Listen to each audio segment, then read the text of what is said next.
right. Good morning and welcome to the Muscatine County Board of Supervisors meeting. Today is Monday, May 3rd, 2021 at 9 a.m. First item on the agenda is to review the agenda. Move to approve as presented. Motion by Jeff, seconded by Nathan. Any discussion? All those in favor? Aye. Aye. Opposed? Agenda approved, 5-0. Okay, the next item is discussion and action to approve claims dated May 3rd, 2021 in the amount of $498,118.63. Move to approve. Motion by Scott, seconded by Jeff. Any discussion? All those in favor signify by aye. Aye. Opposed? Okay, 5-0. Okay, the next item is a public hearing for proposed amendment to the Muscatine County Comprehensive Plan to add language encouraging the creation and the use of alternative and renewable energy sources. We have a small information by Eric. Good morning. So as I'm sure you're all aware, wind and solar are really taking off in the state of Iowa. There's a lot of projects moving forward around the state. We have some local groups, developers, and even a local utility interested in some solar energy projects in this area. And so we needed to work on an ordinance and actually a small change to our comprehensive plan to be ready to accommodate and regulate large utility scale solar installations. Some of the areas of the county where there's interest in installing solar is pretty good farmland.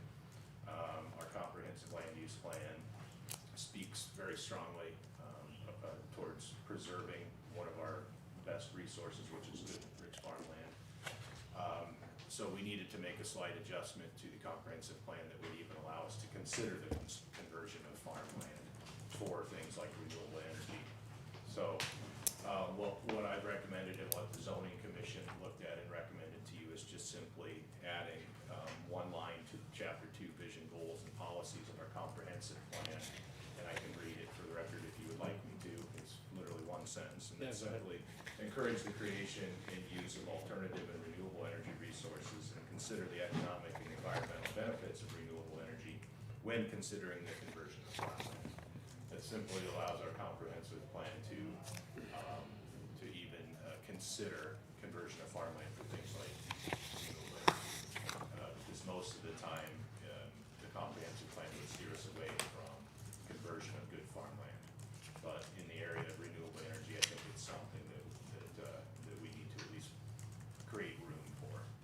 Did meet with Farm Bureau early in the process. Jerry Anderson's here. We discussed that. They met and discussed it because that's one group that certainly would have an interest in good farmland. And this was something that I think that they felt comfortable with as well. Just that slight tweak, and he can speak to that if you'd like him to. So right now, in this public hearing, this is the comprehensive plan, so this is Yes. adding the language to the title that would allow us to consider that. In our ordinance, I yeah. think here next on, we're gonna have with our code of ordinances, which is a little Yes. bit more detail Yes. about it, okay. Yep, this is just a slight change that, like I said, would allow the comprehensive plan to possibly even support conversion of farmland for renewable. And I read through the board's minutes pretty thoroughly, pretty long and detailed meeting, and I appreciate the thought and consideration they put into everything. I thought they did a nice job. I don't have any questions or concerns about the language. Jerry, do you have any comments on this? Sure. Yeah, it is public, it is open to the public, so I'd like to, you have a few moments. Jerry Anderson with Muscatine County Farm Bureau. As Eric said, our group went over this and took a look at it. We are not in favor of conversion of prime farm ground because we're not making any more. But we also know that landowners need to have the ability to make decisions of their own accord. And I think the ability, our group ended up with private property rights is paramount, and people need to have the ability to do what they would like. we encourage everybody to take a look at the wording of everything and give this serious consideration. But without having this change, they won't have that ability to make that decision. So we would encourage, that change that you have in front of you. Good. Very good. Thank you, Jerry.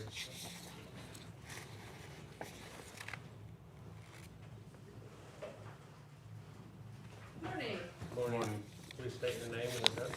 Jessica Brackett, 301 West Second Street, number 4.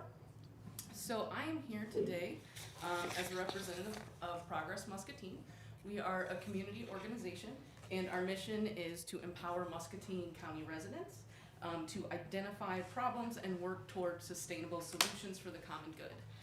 We do believe renewables are a sustainable solution for the common good, but because we were not aware of specific language that was going to be used, we request that you wait at least until your next meeting to make a vote on this, so the public has access to what exactly you guys are voting on, just so we make sure that the public is aware of the details. Nancy, was this published? Notice of public hearing was published, yes. The notice was published, but the language was not published, so we didn't know the language coming in. So we believe the public should have access to the language before the board votes on it, so they know, what you all will be voting on. Is there a specific concern you have having, to me, the language, and I completely understand and agree with what you're saying, but to me, the language seems pretty anodyne. It encourages the use of renewable resources. Is there something specific you'd like to see? At this point, I'm not here to advocate for anything specific, just that the public have access to the information prior to this vote. And there was a public hearing, but the language that you all are voting on, I believe, was just presented now, correct? It was in our packet, which should have been published, correct? The packet isn't published, no. No, the packet is not. But the zoning commission also held a public hearing and talked about this already, So, Where the language was discussed and. yes. Okay.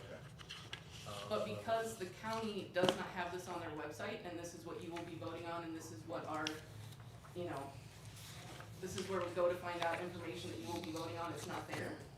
So we would just request that you wait a week before you vote on this, so the public, and that this information, is in the minutes and whatnot, so that specific language can be looked at by the public. Eric, can I ask Eric a question real quick? Eric, you had mentioned that you guys did have a planning and zoning meeting where you discussed this language. Jerry and your group was involved in those conversations? Yes, the zoning commission held a public hearing on both these matters, 2 separate public hearings, actually, like you're doing today. The comprehensive land use language is unchanged from what was recommended by staff to the zoning commission, and what they recommended to you. I fielded multiple calls from different groups that are interested in it, sent them what was proposed and what was going to be going before you. Anytime someone made that request, and I'd not had a request yet from this group, but we certainly would have made that available. Ms. Brackett, if I could ask you another question real quick. You had mentioned that this is something that your group was just made aware of? No, the information, The language? the language that is in it. going to be voted on today in this public hearing was not available through the county website with the meeting minutes and whatnot. So that's why we're requesting just an additional week to make sure the community has access to the specific language, and it's through the body that is going to be voted on it.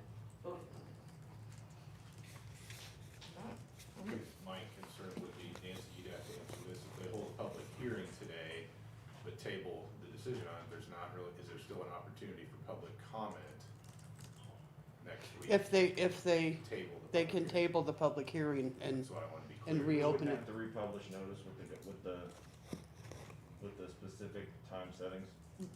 We could either republish a notice or simply put the specific language on the website. We don't usually publish something that has all of the language of the change in it. That would certainly be cost prohibitive in a lot of cases to do that. But if you want to table the public hearing, we can put the specific language on the website and make it available. Which doesn't cost anything, right? Just, No. you're talking about the public cost. Yeah, of the yes, public if we hearing. publish it in the paper. Because typically when we're gonna amend an ordinance or something like the comprehensive plan, we publish in all 3 papers to try to make the public aware.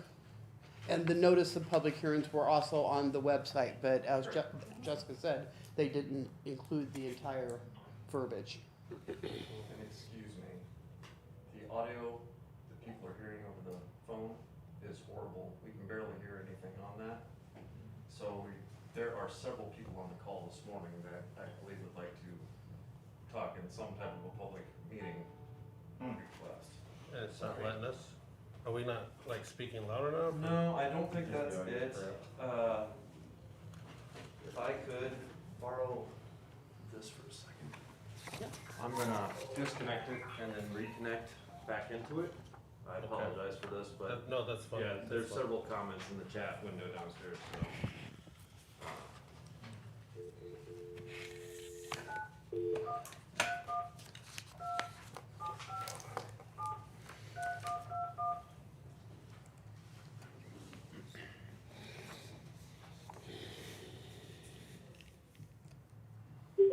Please enter your access.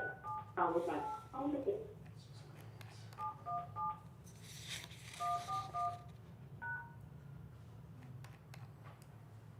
To enable audio controls, please enter your audio pin followed by the hash sign.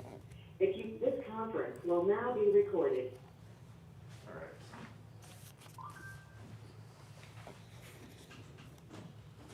So hopefully those that were on the call have been able to reconnect, or No, it should they're- still be there. They were still there, because this dials into the conference call. Okay. So I just need to make sure that we are able to hear it better, but go ahead and I'll let you Okay. know. Okay, thank you, Bill. So Eric, we had the planning and zoning, those minutes are published, those conversations were, and the language were discussed. Just this actual verbiage that you just said in that one statement was not publicly, issued into the minutes as far as, I'd have to go back through the minutes, see if that sentence was But read. those minutes wouldn't be published yet anyway because No, they hadn't been approved by the the zoning. zoning commission That would be approves this- them next time they meet, so. Yeah, we don't publish the minutes till they're approved, right? okay. And your request, Jessica, is just to delay it, table it 1 week, just so you can get an opportunity for your group to see the fact of what the group of the planning and zoning was able to come up with in language and verbiage of how. Correct, Or and what it's it for, is. and it's for this and the next item on the agenda as well. So, and Nancy, just a matter of order here, so if we were to do that, we would need to table, and so that makes this kind of a moot point at this point, we table the entire public hearing and then republish and hold it again in a week? We wouldn't necessarily have to republish in the paper. We would just continue the public hearing to next week. Apologies, Peter Morrisburg, with Orion Renewable Energy Group. It's difficult to hear, but I'd like to comment on the proposed amendments to the solar energy systems ordinance. That's the topic on the table. I didn't catch all that. It's one of the developers. Peter, can you hear me? If you could please state your name and your concerns on the public hearing? Sounds like we maybe should table this, the Anyway, public right? hearings and work on our technology issue a little bit here. Well, I would also suggest, we do take written comments, and given the technology situation, that might be a good idea for anyone interested in make written comments as well. Okay. But so- yeah, in light of the technology issues and in light of the request, I would move to table the public hearing until next meeting. Can you request that all of the language be accessible on your website? All the language we will be voting on will be accessible? Absolutely. Sure. Yep, we can do that. Yeah, and I don't know, yeah, so you're just gonna put it on the website? Yeah. Yep. Okay. If I republish, it wouldn't go into the papers until Thursday. So normally, Nancy, Sure. we publish the minutes and the agenda items, even the things that we voted on after our meetings. We don't actually, like the stuff that we get on the Friday that we're gonna be voting on Monday, those don't get on the website? The agenda is on the website. but not all the packet Not the material. attachments. Any notice of a public hearing is on the website. The minutes are not published until, the minutes that you approved today from last week's meeting will be sent to the paper after you approve them today, and I think they usually publish on Thursday, so I can republish if you want me to. I was just saying Otherwise, that- I can just put, I Make it can also accessible put on the everything website. on the website to make sure the language is available. Well, and we can put it in our, because we publish every week, right, or our agenda. Yes, it'll be on the agenda that we're continuing that public hearing. Yeah, I think that works. So your motion was to table items 4 and 5? Well, my motion was to table the public hearing, but I think Yeah. it's, Which is I item, will accept the friendly amendment if you think that's, makes sense to table the whole shebang, which I think it does. well, I think in light of some of the comments and clearly the fact we Yeah. have people on the phone that would like to participate, that we seem to be having some type of an issue today, I would second that motion. Okay, so we have a motion to table items 4 and 5 by Nathan, seconded by Jeff. I think that we definitely need to figure out how we can get some of those comments, initially to our group, so we can make sure that we do encourage the public to comment on these items. Well, maybe we just say something as simple in our published notice, specific on the website, something like that, is that hopefully wouldn't be too Sure. cost prohibitive. Absolutely. And I know your team has done a lot of work on this, Eric. We want to encourage that's what we're trying to do in meeting Jerry's items and comments in regards to the owner's, rights to be able to do this. It's their land and they want to make sure that they do the best choice, so. Okay, so we'll have a motion to table items 4 and 5 to next week, publish the information for the public to comment and be able to comment online as well. That would be, well, then would we end up doing that as a roll call vote, just for the amendments of Probably should. tabling those? Should do it as a roll call vote. Okay, alright, so then we have a motion by Nathan, a second by Jeff. This is a roll call vote to table items 4 and 5 on the solar utility and comprehensive plan with the renewable energy sources. Doug, how do you vote? Aye. Scott? Aye. I vote aye. Nathan? Aye. And Jeff? All right, Okay. Thank you. I would just encourage any group that has any questions when you look at it to contact me, and I might be able to help explain, the whys and what fors as to what's in there. Because we've spent a lot of time, it's just been hard to determine what groups might have an interest in this, so we did our due diligence in our publishing the notice and having the public hearings, but there's groups from far and wide that apparently have interest that we didn't know about, but certainly they can contact my office anytime on the questions when they do read it, if they want. yeah, and I think that's a comment for the public, which sounds like we have a few on the that we don't commonly put everything on the board, because sometimes there are volumes of information that go out and on our website. And so at any time, if you have any concerns about what might be voted on or the proposals, you can reach out to the administration office and they will gladly provide a copy of all information, so. And it'll probably be the end of late in the day before I get that on there today. Okay, can the public request that we receive the same packet of information that you do? Absolutely. At the same time you do? Okay. Absolutely. I If you'll think there's a just- way on our website that you can actually sign up for our package. I don't think that's set up on the website. If you just stop at the front desk and tell her that you're requesting to be added to the agenda packet and give her your email address, Great. you'll be copied in on all packets from now on. Okay. Mhm. Is there any way we could do that on our agenda, or is that, on our On our website? website, Is that a possibility, or is that too much to put on?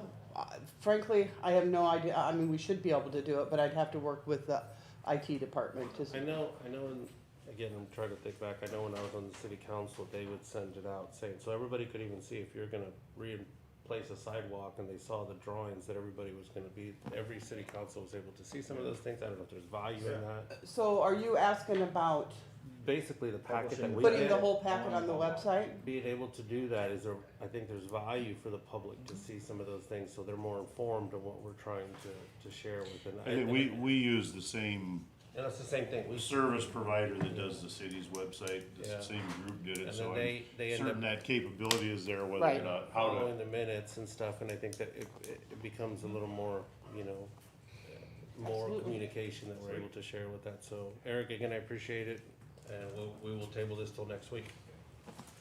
All right, moving on to items. Thanks, Jerry, for coming Do we in. need to close the public hearing? And Jessica. We don't close it because they're just continuing it to next week, so. Moving on to item number 6, items with Mike Nolan with Horizon Architecture. This is a item that we had tabled from last week in regards to having some follow-up discussion with Swanson Construction. So we have a discussion with Swanson Construction and possible action to accept the bid for Muscatine County Jail Booking Expansion Project. Are you with us this morning, Mike? Yes, good morning. I'm here.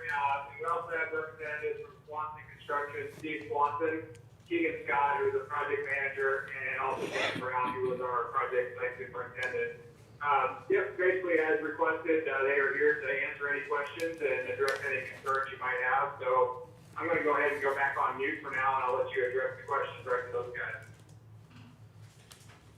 Jeff, you wanna go ahead and start? Well, I think that, you know, and we all know that, you know, our last experience on the maintenance buildings, and I think I, for one, was a little disappointed at some of the communication and some of the things that slipped through the cracks. We know we all had COVID to deal with, but this facility that we're about to embark on is a critical part of our infrastructure, and there are no opportunities for miscommunications or slip-ups. And I just want to make sure that the contractor involved with this project understands the critical nature of this facility and of this project to the county. And maybe you guys could address that. Yes, good morning. This is Steve Swanson. Yes, we certainly understand that the critical nature of your operation needing to be in operation, throughout the whole duration of this project, and also needing a smooth transition from phase 1 to phase 2. I appreciate your comments about the last project on the maintenance facility where COVID did have a huge impact on that particular schedule. COVID hit mid-March 2020. That project was tracking right on schedule, and when COVID hit, that really threw a monkey wrench into everybody's world, not just on your maintenance facility project, but on all construction projects. So, but yeah, we're working with the new normal now, and there should be no more COVID excuses out there, in our opinion.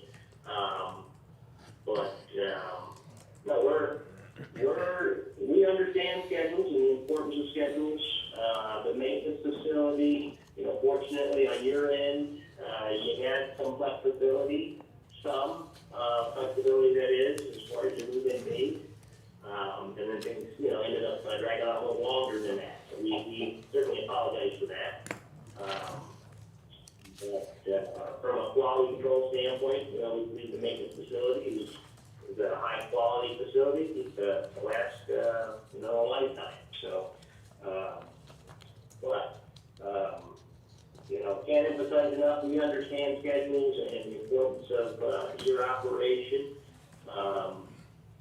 Looking at the notice to bidders prior to bidding this project, said you have a highly desired completion by the end of this year.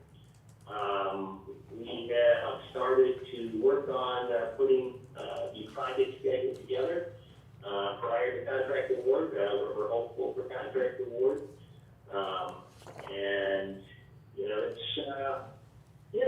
It's a somewhat complicated project between phase 1 and phase 2.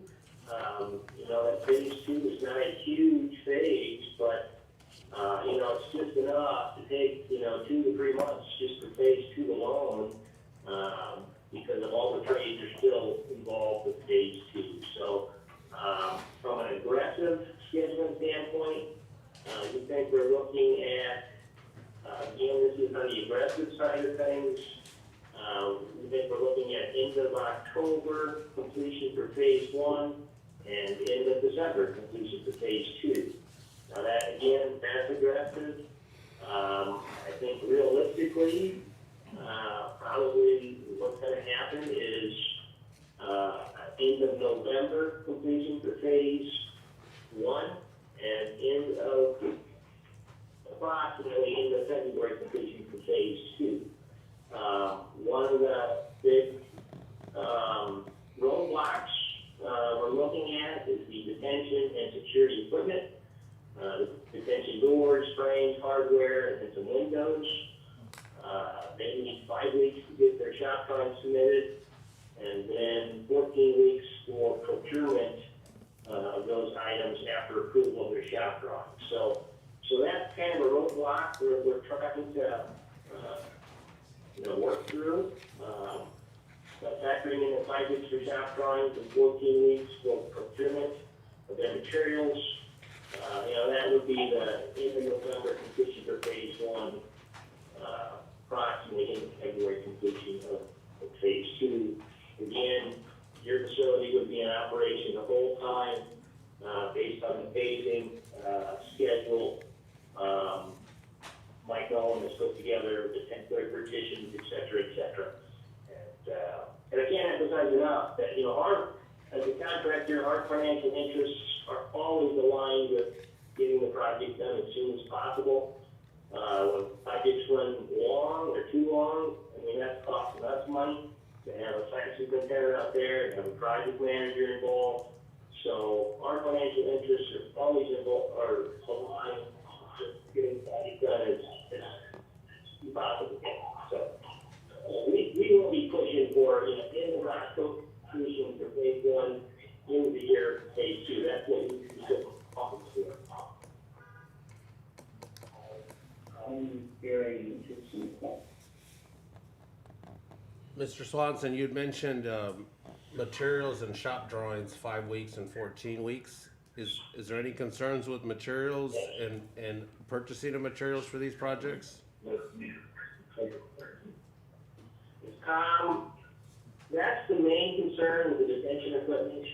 I did drop Mike Nolan an email earlier this morning. Mike, I don't know if you saw that email yet, but steel bar joints are way out there due to Amazon.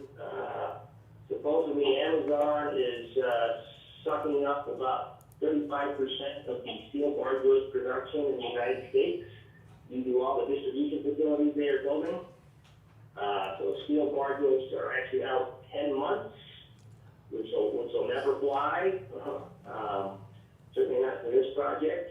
So what we proposed is instead of using steel bar joists, we would use Velvet beams, white plank beams, in lieu of the bar joists, which we can get, which are readily available. And the stands on this project, at your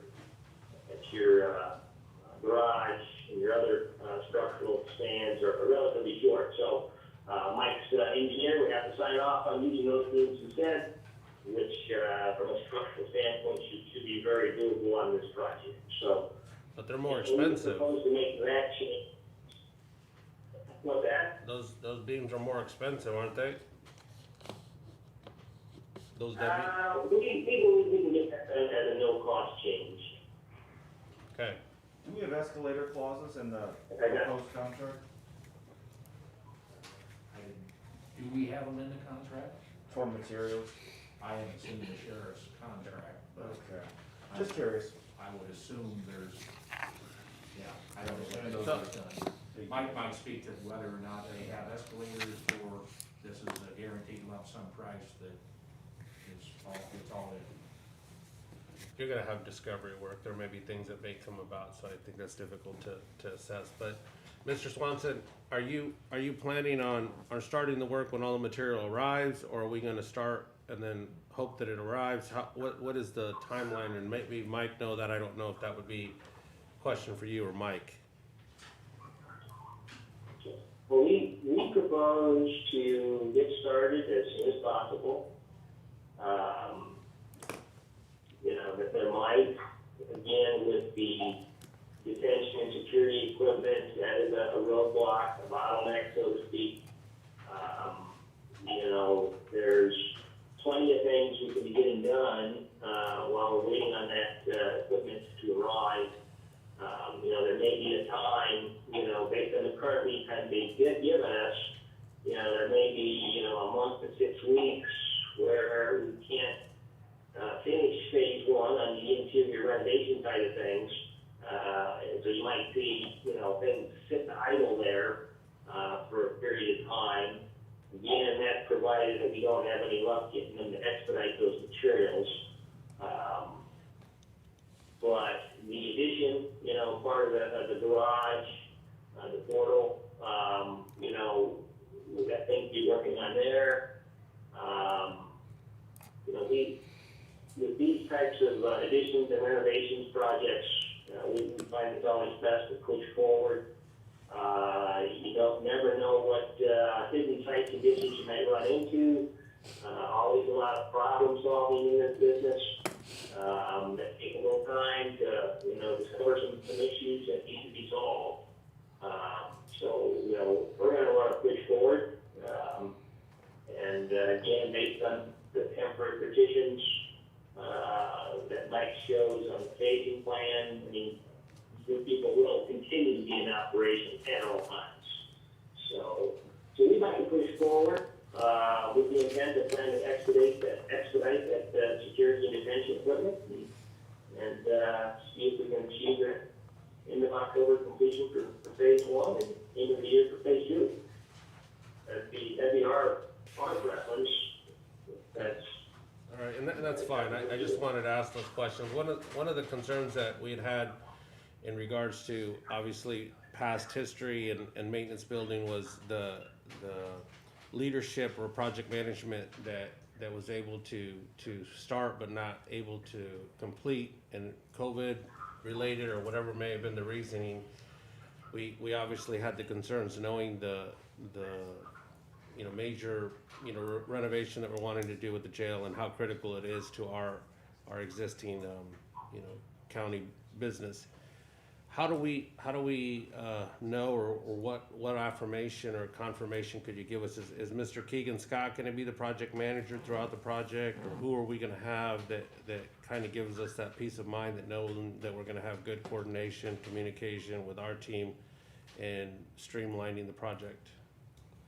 It isn't going to be his first big project that we're having, is what I'm asking. No, this is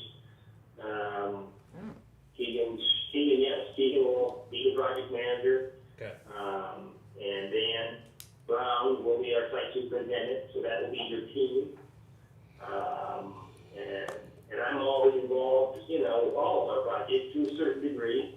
I'm always checking in on projects, making sure things are going smoothly or looking out for you know, trouble down the road or whatever. So, yeah, you'll have a dedicated team, same team we had in the maintenance facility.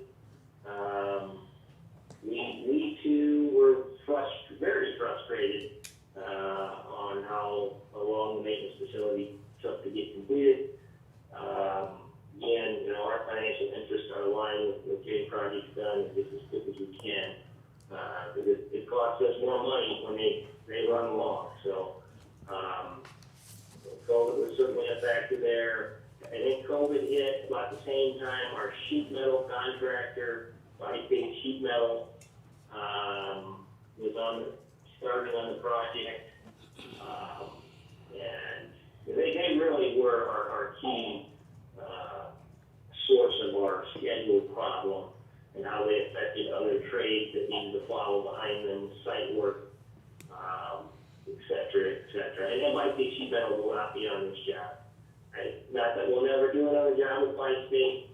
The quality was there, but I did, you know, have some conversation after the job was done with the manager at Pine State Sheet Metal and voiced our our dissatisfaction with them when it came to the schedule, so. Okay. But, I think this is anyhow, Jeff again, Steve. So, you know, there were a couple of big misses on that facility that I will be very disappointed if we see in this. You know, when somebody hangs a garage door that won't open, that's a failure by the sub and the general. And that's just behavior in this building we can't see. COVID happened, I get it, but nobody should have ever hung that. There should have been a highlight to the architect. We can blame architects, we can blame everybody, but in the bottom line, that's what we look to a general contractor for. And so this facility has got to go better. We can't have any misses like that. understand. Okay. Understand, so. This is Scott. I just wanted to reiterate on what Jeff just spoke of in regard to detail. We have to be more diligent on our detail, anywhere from small details clear up to the couple big items. And we really have to pay attention and understand what we're trying to accomplish, because we can't suffer through, shall we say, this type of construction on this facility. We just absolutely can't. And I know that there's going to be material supply issues. Everybody understands that. I think going forward, it's going to be tough in that regard. But the human side of this project and the labor side of this project has to flow better. That's all I have to say. Okay. All right, thank you, Mr. Swanson. I think, So I would make a motion that we accept the bid from Swanson Construction. okay. Motion by Jeff. I will second it. Any further discussion? I do want to make a request that once you start getting your timeline with Mr. Nolan in regards to your, if it's a Gantt chart or a project schedule, if you could please share that to the board, or have Mike share that to Eric and ourselves.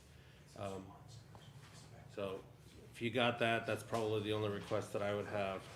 Okay, so we have a motion by Jeff, seconded by myself. All those in favor? Aye. Aye. Opposed? Okay. Mike, that motion moves forward and the project is approved to Swanson Construction. It's Thank Spectre, you. though. The next item, Yeah, I It's just fine, wanted it's to Swanson thank you, Construction and appreciate, Spectre. sorry, if I could just, real quick, I want to say thanks to Steve, We're talking about the Keegan and jail. Dan for, having a conversation, and yeah, I do want to reiterate on the schedule. My recommendation is we sit down, we do a Gantt, and Steve, as you guys are putting that together, let's look at some of the critical path items, and suggest before we settle on a start date, that we sit and have that conversation, with Sheriff Reese and Captain Cleary, and just make sure that everybody's comfortable with where potential slip is, and that they understand the impact of the operation. Otherwise, yeah, we'll start looking at materials, think along that line, and just have the best plan going forward. And again, I don't want to beat those guys up too much. There were some misses on our part on that last project. I think all of our processes have come together much better in the meantime. So looking forward to working with along. yeah, Mike and Eric and Sheriff Reeves are all nodding the heads in agreement that the better communication on how we're gonna do that, making sure that you do have that critical path. And then before you end up getting that start date, it is critical for them for the success as it is for us, and we wanna make sure Swanson is well communicating that same aspect of how much we wanna continue to make sure that we do have a good critical path. So, once you do guys have that Gantt chart or some sort of project schedule, and agreements on it, then share it with us. I think that would be a good step for moving forward, so appreciate that feedback. So the next item is discussion and possible action authorizing the chair to execute a contract with Spectre Build in the amount of $308,780 for the Muscatine County Attorney's Office remodel project. Would you guys get a chance to review that. Can you talk a little more about it? Anything, Mike, on this? This is fairly standard. We had Jim Berry reviewed it, and he didn't have any concerns as far as the language. It's a standard AIA contract, more or less just the lawyer-friendly version of the project proceeding. So at this point, then we'll have Spectre start put their schedule together, get bonds in place, things along that line. So at this point, basically formality. Is there any questions or comments in review of that from the board? I'll move for its approval. I'll second. Okay. Motion by Jeff, seconded by Scott. Any discussion, any further comments? I reviewed it, I don't have any issues, any concerns, just making sure that we communicate everything with, as much as we can with Eric and the team as well. Once we start that project and having some sort of a good schedule as well, once you have that from the contractor shared with them. All right, hearing none more, motion by Jeff, seconded by Scott. All those in favor signify by aye. Aye. Opposed? Motion passes 5-0. Action passes, I'm sorry, contract. Okay, thank you so much, Mike. We'll be in touch. All right, thank you, everybody. Have a great Monday. Thank you. The next item is items with the county engineer, Keith White. And, first item is discussion and possible action to approve various utility permits that we have in the county. Okay, good morning. We have 3 permits this morning. The first is with Eastern Iowa Light and Power REC of Wilton, Iowa. And they are requesting to bore a service across Kelly Avenue for House 1543. It's the only one from Eastern Iowa. I'll move for approval. Second. Motion by Jeff, seconded by Scott. Any further comments or discussion? Hearing none, all those in favor signify by aye. Aye. Opposed? Okay. And we have 2 permits from Liberty Communications of West Liberty, Iowa. And they're lengthy, so if you'll bear with me. The first one, they're both for installing buried fiber optic cable, and so it's just the routes. The first one is for 155th Street from Elder Avenue west to House 1240. Eliason Avenue from 155th Street north to House 1344. Clark Avenue from Clark Avenue and 140th Street southeast to Davis Avenue. Davis Avenue from House 1443 south to House 1578. And that's the routes on the first one, and on the second one, the routes are 130th Street from House 1634 east to House 1826. Holly Avenue from 130th Street south to 155th Street. And there are some breaks in that route. And then Iron City Avenue from House 1388 north and east to House 1345. And that's the 2 permits from Liberty Communications. I'll move for approval. Second. Okay, motion by Jeff, seconded by Doug. I have one question. Is Liberty Communications, that fiber, is that a couple miles, or is it? In this- Do they show you any distances that they're looking at? Yeah, like the first run's about a half mile, and the second one's about 2/3 of a mile, quarter mile, 1/3 of a mile. Okay, So all total, several miles. okay. All right. Okay, so we have a motion by Jeff, seconded by Doug. All those in favor for the fiber for Liberty Communications signify by aye. Aye. Opposed? Okay, permits approved. Keith, The next- I do have one question. You haven't received any permits from Eastern Iowa for 180th Street underground cable? I don't think so. Okay, they've got it all marked out, and they're getting easements now, so I just wondered if you They're Yeah. probably still in process. the final design stage. They're very good at, Eastern Iowa, they're very good at getting us permits, so. Okay. Okay, the next item is discussion and possible action to award the contract or reject all the bids from Bros/Swap 707 68 Southeast Bridge Replacement on Douglas Avenue, northeast of Nichols, Iowa. I'll be there for Tongue twister, that sounds Yeah. like. Gonna say- And we made a couple copies of this. Is this the one you talked about on the letting last week, Keith? You warned us about it, you said. Yes, that's correct, and this, the detailed ones here, which you're welcome to look at if it means more to you than the number there, but, this is the way it comes from the DOT. If it's not awarded, the documents will be destroyed. The DOT does not tell us ever what their estimate is. They take our input, but they don't tell us what number they use. But as you can see, we have a single bidder, which is Brant Construction. I talked to a lot of people. People that have been in the business for a long time in most instances. I talked, maybe the most relevant, I talked to Scott County. Brant has not done anything like this in their county in the last 25 years. The last they did were like some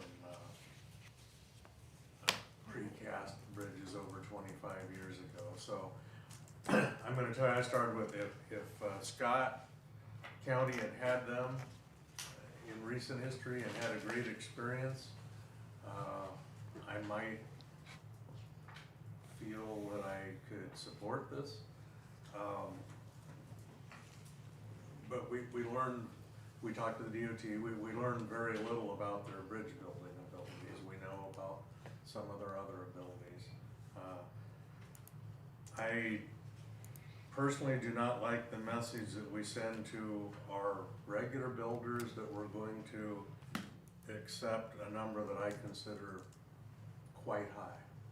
So it's my recommendation that we reject all bids, but certainly. Technically, we only have one.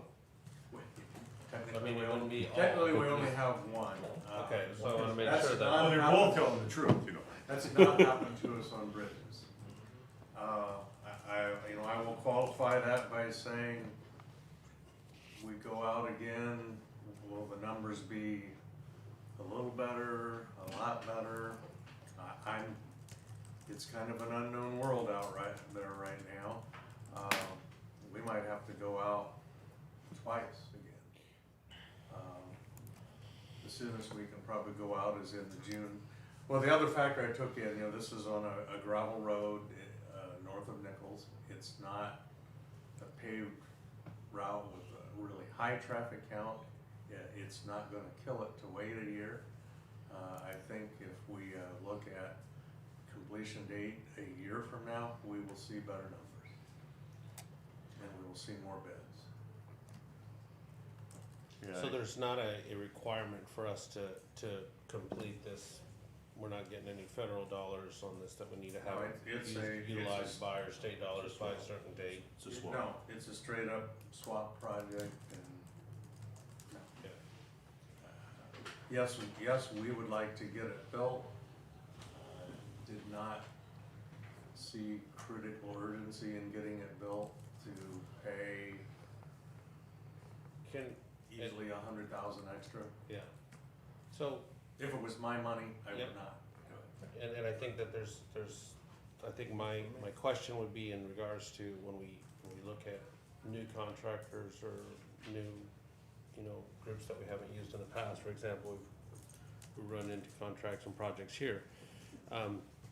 Is it something as a normal to ask a contractor, for example, if we were to reject this bid and put it out for bid again in whatever months or whatever time your schedule allows for your team to do that, and we hypothetically get another bid from Brandt, can we not ask for references? Can we not request Sure. that in a regular project to make sure? Sure. Because I- what if they do have some new group that has done this, or, because Brandt is a pretty large organization, Yes. not a small group.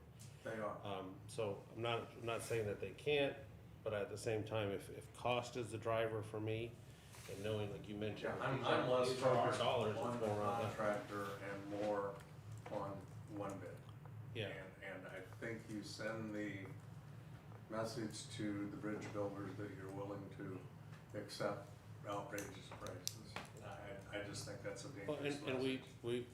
I personally, I can't say we, but I think I trust your judgment, I trust your opinion, so I value that, knowing that you have, you know, many more years in this field than what I do, so I just wanna ask, so when we go into next year's, you know, requesting for, you know, bids on some of these jobs, is it something out of the ordinary, cast them, okay, yeah, you're gonna wanna do this, can we get 3 of the last bridges you did in the last 5 years, or follow up on some calls to other counties, to verify those Well, things. I think you know, one of the things we're likely to see, and, you know, some of us that have grayer hair remember back when the gas tax passed, and what did we lose, 6 to the 10 cents to price, Keith?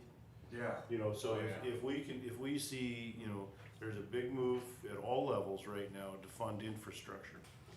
And you can't take an industry that's been running at a certain capacity for 15 to 20 years, dump in huge amounts of money and not expect to see price pressure.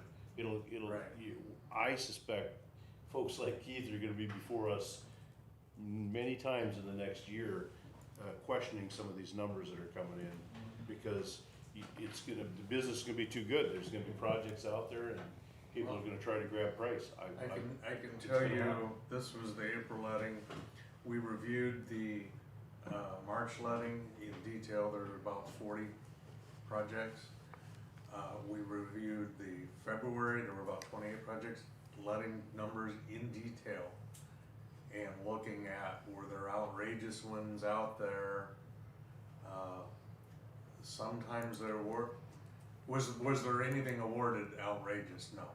Sometimes there was an outrageous number, but there was a better number. Usually there were 2 or 3 grouped around numbers we thought we would see. And part of this I'll throw on us. I think our timing, we were, normally we're okay in this letting, but I think we're just a little late to the game. And people that normally work in this area are booked up. A lot of them took, in those 2 lettings, they took 1 job because they were already booked up. And the DOTs had these bundles that they've been letting too. So there's a lot of price pressure out there, as Jeff said. I still have, you know, our staff kicked it around a lot, and I'm asking individual opinions, maybe, well, because I want them, but also for learning. And, you know, of course, the answer is I hate to be wrong. But I don't want to be wrong on this, but I think the chances that we do better are better than 50-50. Has Brandt secured any bids on any projects in the county in the last decade? I mean, Brandt did a hot mix asphalt paving project for us, and it was them and Illinois, and I can't remember, one or the other made a mistake in their bid, and, cause Brandt bids regularly, they're just always high. You know, I don't know what their costs are coming from the Illinois side, but they got that work, they did a great job. uh-huh. I'm thinking maybe it was Illinois made a mistake and put a higher, Little League, they put a higher number, and so they barely beat them. But the numbers were within reason, and like I said, they did a good job, but we don't have any bridge building knowledge. Cause I think back in my time sitting on this board and if I remember correctly, I've seen Brant come through on some bids Yes. and, they're always, their history is they're always on the long side, Yes. always on the long side. And, I didn't recall that particular job that you spoke of, because I couldn't think of one. That's why I asked the question. Yes, they did get one. Okay. And like I said, they did good work, but like I said, couldn't find any bridge building history. Yeah. If I could, and I'd say, gee, maybe we're only gonna save 40,000, do you want it built now for 40,000, or you want it built probably next year to save that? But I don't think that's the case. So I would make a motion that we accept the engineer's recommendation and reject all bids. I would second that.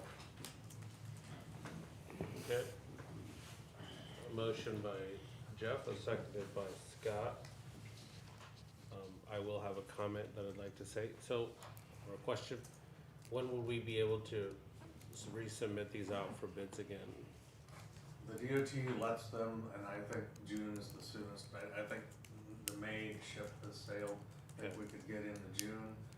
We wanna, these contractors are all gonna still be full then, so we really wanna think about the, And I guess Late I'm start okay with, date. I'm okay with you pushing it out if you say we can do it in, you know, the fall, Yeah, the and we look other- at it for the spring of next year. the other It one doesn't bother me, I'm just asking. we've thought about was the possibility of looking towards like the September letting.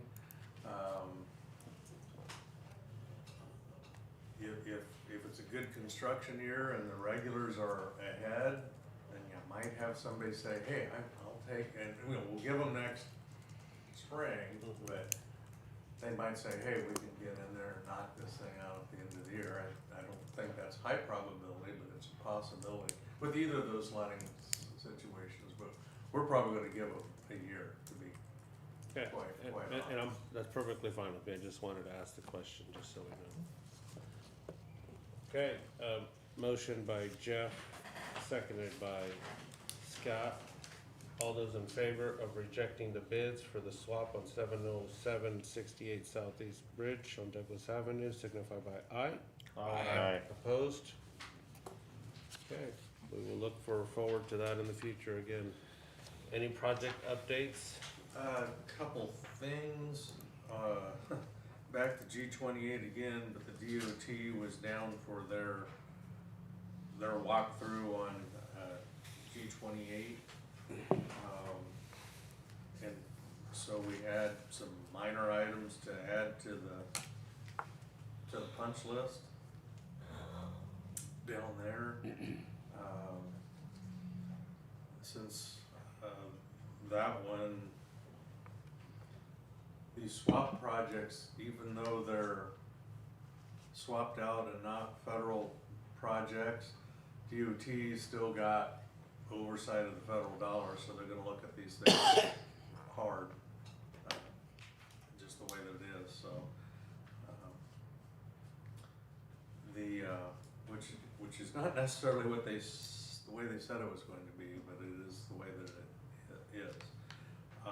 And we just dealt with the project that was in April 20th letting, and Seal Cove, we don't have any update. Pelling plans to start around the June 1st late start date. That's the construction side. On the design side,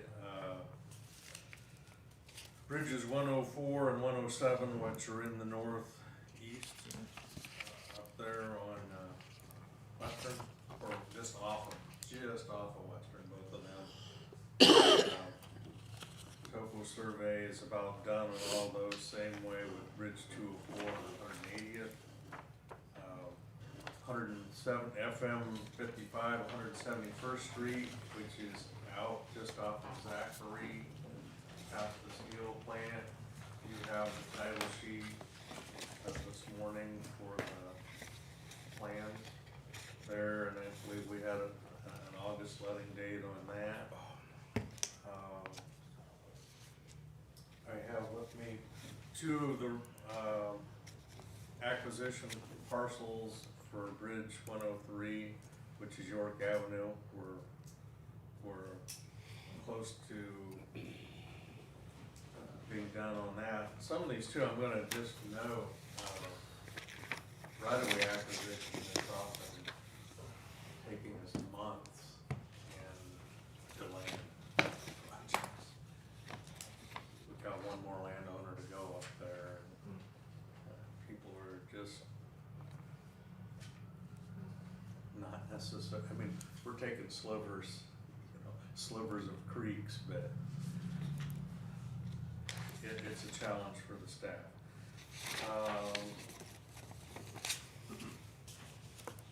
I think that's all I have on, one more thing.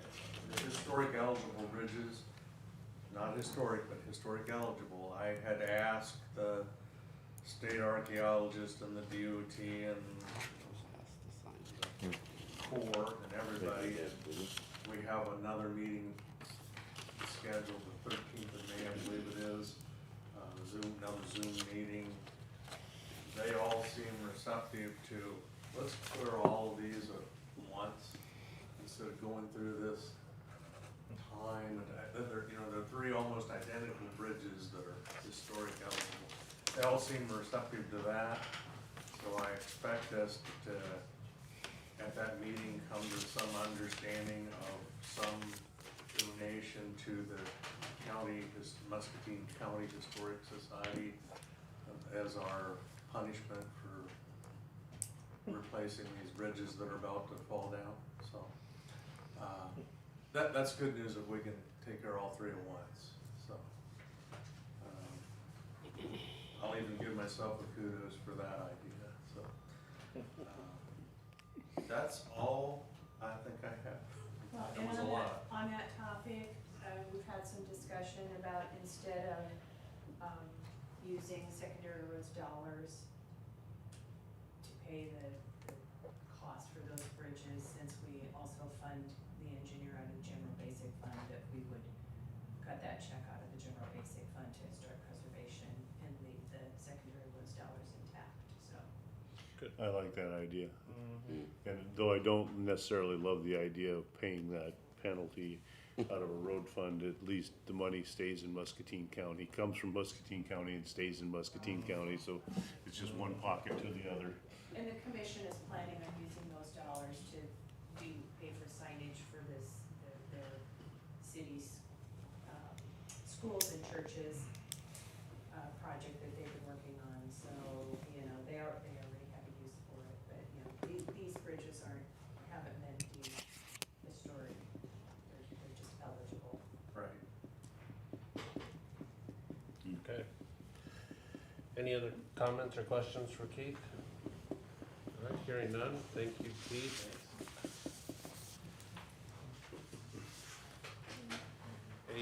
Next item is discussion and direction regarding the county's process for issuing of payments and trust of consumers with the County Community Services Director, Felicia Toppert. Good morning. Morning. I'm passing out just some basic information, and we'll go over it in a minute before I trip over the floor. Yeah, don't trip over the phone lines here. Yeah, we're trying to figure out some more landmines we can put in. Oh, well, just let me know, because I can trip over hair in the carpet. I hear ya.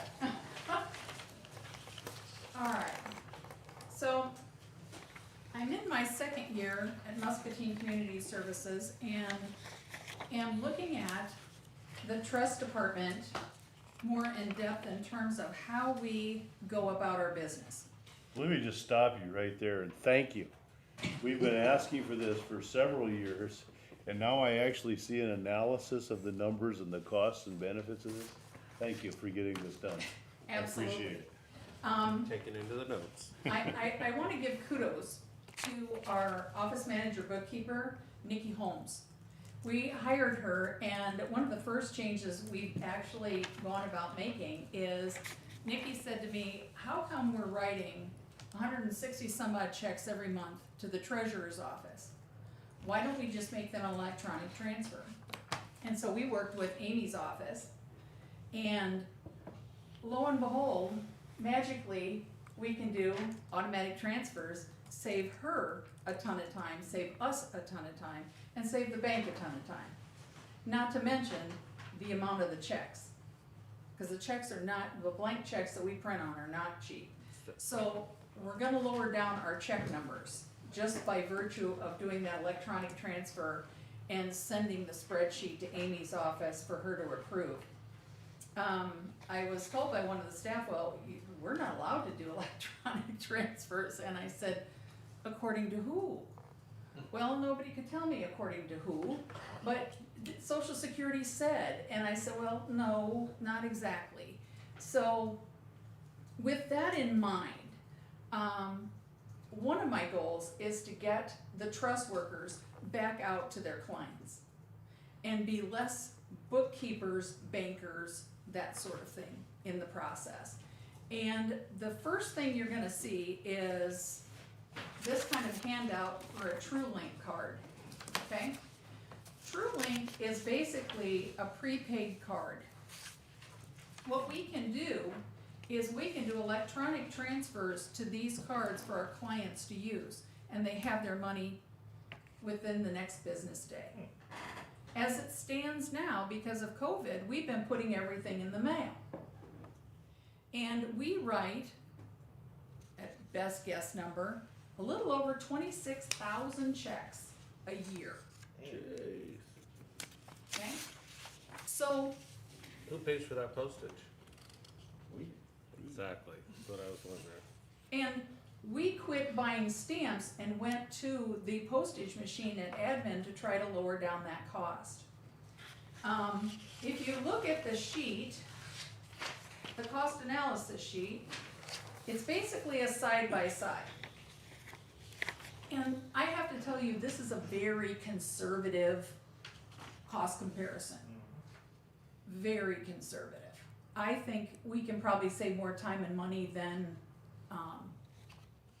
we actually have written here. $6,000. Nikki takes about 10 hours doing bank statements.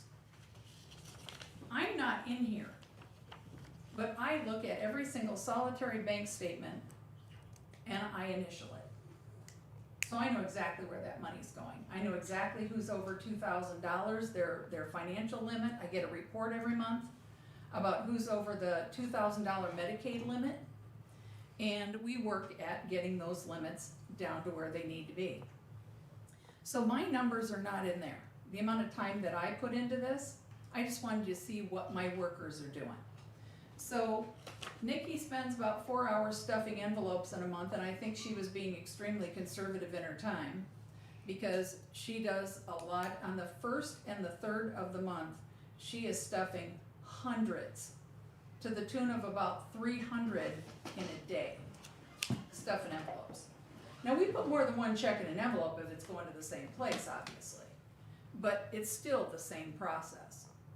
So then Nikki's doing receipts. She has to, for Social Security says they have to have receipts for everything that gets paid out. So the client has to bring us back in receipts. Well, needless to say, I can tell you for a fact that all of our clients don't even begin to do that. And none of them do it at 100%, with the exception of one. One does it at 100%, I can tell you he does. So she's spending 22 hours a month scanning this stuff in to our system. So when we have a Social Security audit, they know where the money got spent. Part of that is their audit process, but in point of fact, Social Security does not allow for being able to tell a person where they can spend their money. That's not under their purview. But we want to make sure they're spending their money in a way that moves them forward. We don't want every person going to Walmart and buying a 5th of gin every day. So what can we do about that? Well, not a lot. But the cards that you're looking at, we've done some research into them. They're not the only company, but I wanted to see what it kind of looks like. It'd be a matter of transferring that money out of the bank accounts onto those cards the next business day they have their money.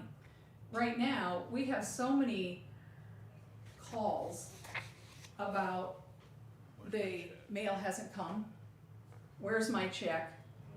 On and on it goes, and it's all day long we have that. Because it used to be we could put a check in the mail and it was there the next day. It is not there the next day anymore. That doesn't happen. So people are waiting for their money, waiting for their money, waiting for their money. And a person right now, as we do it, may get 4 or 5 checks at one time. They get a laundry check, they get a personal check, they get a food check, they get a cigarette check, they get a gas check, okay? Nikki said to me, how can we do that? And again, it's a situation by which that's the way we've always done it for the purposes of Social Security. Where it gets really difficult for our clients is they have to have a bank account or they have to go to First National Bank and cash those checks. We've had them stolen out of the mail. We have them lost. We have to cancel checks, and if you look down here, it tells you about how many checks we void every year, about 219 of our 26,000. And that's because people don't cash them, they lost them, whatever the case may be, okay? So the point to the card is that people get immediate access to their money within 1 business day. We also have full access to everything they're spending in real time. So we're gonna know that Amy went out and she went to Walmart and she spent $69. Okay? Are we gonna know what Amy bought? No. But if we have a concern, we can always call Amy and say, Amy, bring us a Walmart receipt, will you? And find out what Amy spent. That's assuming Amy's willing to do that. Now, we folks that, again, I say, are not willing to do that. But this also allows, we could put in $10 a day, and it doesn't cost us anything but $10 a month.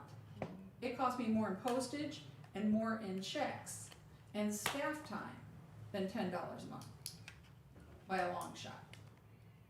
So, is this card for everybody? It is not. We've got some folks that this makes absolutely no sense for. They're better off with a check, they're better off cashing their check, and they're better off managing their money that way. But for the most part, we want to train people to be able to use that kind of stuff. They have a food assistance card that they use. The complaints I hear, or the problems I hear, is, well, they're going to lose that card all the time. I've got 2 people who lose their food assistance card all the time, and they're at their maximum. Amazingly, they haven't lost it in the last 3 months. So, and we have the ability to be able to replace those cards. I mean, we could have them on hand in the office if it was a real emergency, or they can wait 6 to 10 days to get a card from the company. It's that simple. So, I think the other side of this process is also for providers. Our service providers, of a lot of folks that we have in HAB homes, they're getting multiple checks. They're driving the clients down to the bank to cash the checks. They're putting the money in the envelope or in their little pencil bag and locking it up in a safe in their houses and giving money as needed. With access to this card, they never have to run to the bank, they never have to cash a check. And they can take the card with the client and go purchase what the client needs. That simple.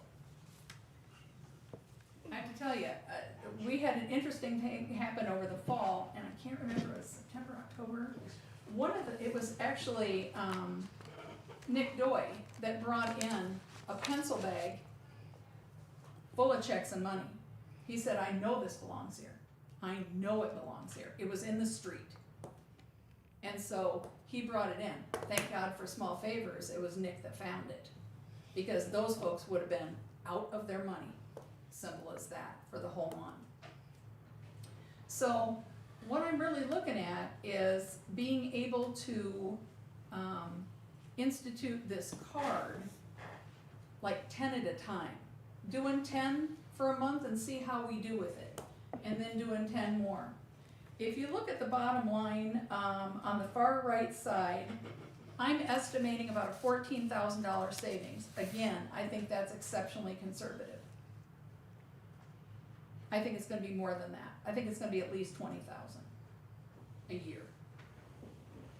Getting people on these cards. You've got the presentation from there. I also talked to, a payee guardianship service in Iowa City that's been running this card for a while. And they've had great luck with it. Again, they told me it's not for everybody. Not every client does well with this. But for the most part, it works pretty slick.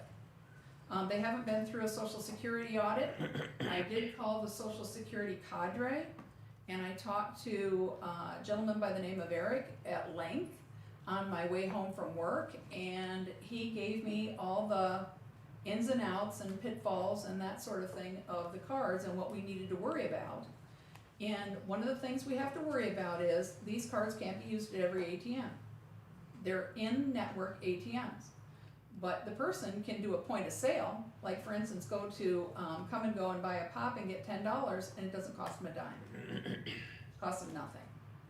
And he said, you want to pay attention to how many fees those folks are getting as part of that, because that will tell you if they're able to do it well. And so it's a matter of training also the clients and training the providers about those cards and how they work. And it also allows my trust workers to keep track of how much cash that person has on hand. Because the other thing I heard was, well, they're just gonna give the card to somebody and they're gonna spend it. And I said, what prevents them from taking the cash and giving it to somebody and spending it? There is no difference. What's the difference between handing your food assistance card out for somebody else to use? There isn't a difference. The difference is that we're going to know where people spend their money in general, and if it starts to deviate outside of where they normally spend their money, then we can bring them in and say, hey, what's going on? How come you're spending all your money down in the south end and you live clear in the north end? What's going on with that? And we can actually have those conversations with people. And we can limit how much money they can have on those cards at any given time down to $1. Do those cards give you any ability to restrict purchases so that you can say, not for these, you can't buy consumer electronics, you can't buy, you know, kind of like an EBT card might have the ability to restrict some of that? We can restrict where it gets spent in terms of, we can't restrict what gets spent. So an example is if a person goes to Walmart and they say, well, I'm buying myself paper towels and toilet paper, and they come back out and they have a $10.99 point of sale, is it likely to be toilet paper and paper towels? Probably. Do I know whether or not they've bought a gallon of whiskey? Nope, I don't. But I don't know now. They're cashing those checks, I have no idea where that money's going. And this is their money, right? This Yes. is their benefit, you're just, cutting administrative costs, yeah. Yep, that's what I'm doing. Go ahead, Scott. So they currently cash these checks and they deal in all cash currently, is that correct? That's correct. Okay. We pay the rent, we pay the utilities, we pay all those things directly to the vendor. It's the money that goes to the client that we're really dealing with. How much problem do you think you're going to have? Because the whole goal of this is to oversee and hopefully have these individuals spend their dollars wisely because they only have X amount, right? Mm-hmm. How much problem is there going to be, do you feel, going forward on this, which I think this is a wonderful idea, in regard to not relating this number that's on this card to what actually cash is. You understand what I'm trying to tell you? Yes, I do. And because, I mean, it's an absolute fact in the buying world that the consumers of the world will spend X percentage more dollars on purchases of non-essentials, I'll call it, with a card as opposed to cash. It's a huge difference to outlay that cash as opposed to throwing this card out here.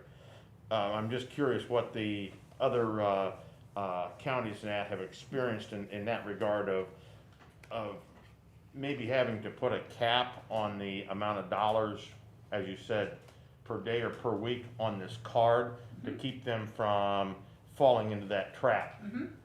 And we can absolutely do that. We have total control of the money that's in that account. I think that's something, I think this is a wonderful idea. I think it's a huge cost saver, but I think that initially your office is going to have to really keep an eye on this so that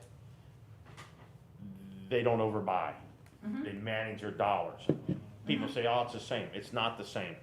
Not even close to the same. But I think it's a great idea. Well, and the client is able to go online or call the number on the back of the card, or text and find out how much of a balance they have on their card. Wow. And there's a real advantage to that. Yeah. Because then they're having to check back in to see. And there is no overdraft on the cards. Yeah. Once you're zero, you're zero. You're gone. That's it. Party's over, isn't it? Party's over.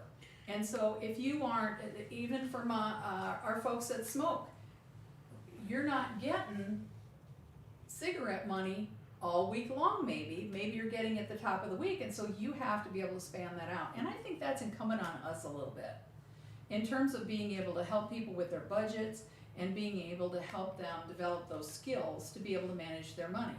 Are there some folks we're never going to be able to do it with? Absolutely not. That's true. I've got some folks that we're never going to be able to manage that. Right. But a vast majority, I think we are.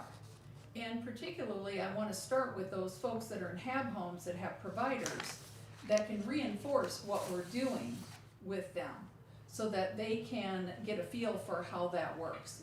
And they have conceivably a goal in their case plan that talks about money management. And so it's just an addition to that money management goal in terms of not spending it all at once. Card losses, in my mind, card loss is gonna be the biggest challenge. Yes. And everybody understands that, I think, going forward here. Yep. It's just what makes the most sense to manage that. I don't have that answer, but, I think in general, people have a tendency to hold on to things that they deem important. I would agree with that. I would agree. And if we can really work at ensuring that people understand the importance of that card, as that card is cash. Well, and I also believe that it will help in most cases if the individual has some skin in the game, in the sense of this. If you lose this card, we can get you one, but there's a cost involved to you. And you may, $10. yeah, there's a cost involved to you, and then you have to parlay that into, what this amounts to is, you're gonna be short a pack of cigarettes, or you're gonna not be able to have this week, or whatever. I mean, this is very important, very important. They're gonna And- have to wait to get the next card Right. too. Right. Yes. So there's gonna be some pain involved, and if that holds true, then the issues will be less. And that's why going at it 10 people at a time, Yep, I agree. just to see what kind of pitfalls we have, what kind of barriers we have, and how do we overcome some of those before we take on the next group. Yeah, you gotta walk before you can run. Absolutely. Yeah, so I was just looking through your numbers here, Felicia, and so really 80% of your cost are staff time Absolutely. today. And I would say you put a very conservative estimate of staff time cost on there, which is, I appreciate when it pays at a low wage rate like that. We probably will see much better results than what you're even showing here. Yeah, I like, this is very good. And I actually think for the clients, this is a nice service. I think it'll make their life better.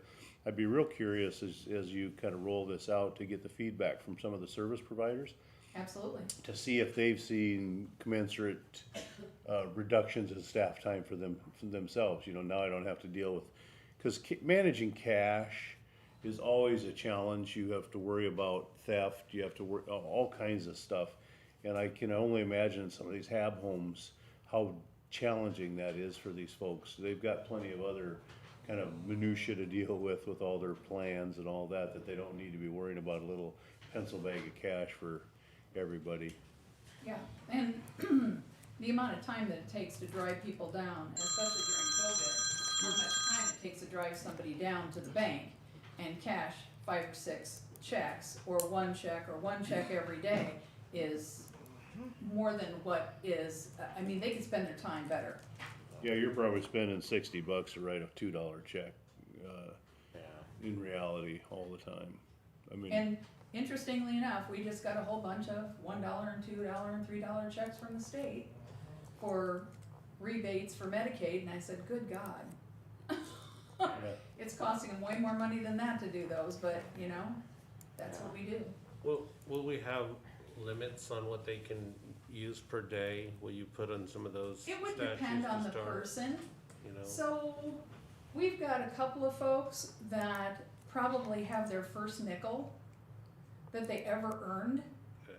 And we're gonna have to pay attention to them on one hand because they're not gonna spend the money. And then on the other hand, we're gonna have to watch those people that spend it instantly. So yes, we can control some of that. And if we see suspicious activity, we can disconnect the card immediately and we can check into it. So that allows us to do some of that as well. Right now, the only thing I've got is the bank statements. Yeah. And they're the month after. And you have to roll through the entire bank statement to see what's going on.